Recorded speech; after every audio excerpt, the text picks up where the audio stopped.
আসসালামু আলাইকুম গায়েস, আশা করি আপনারা সব অনেক বেশি ভালো আছেন।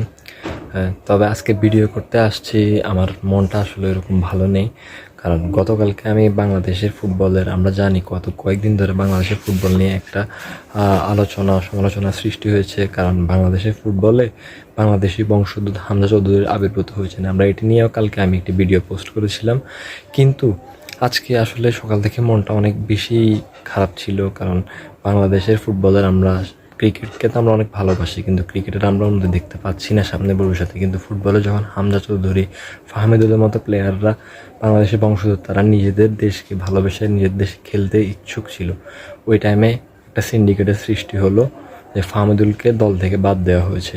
আমরা সবাই জনতা, আমরা যতটুকু বুঝতেছি যে ফাহমিদুলকে সিন্ডিকেট করে দল থেকে বাদ দেওয়া হয়েছে। তো আমরা এটার কড়া নিন্দা প্রতিবাদ জানাই।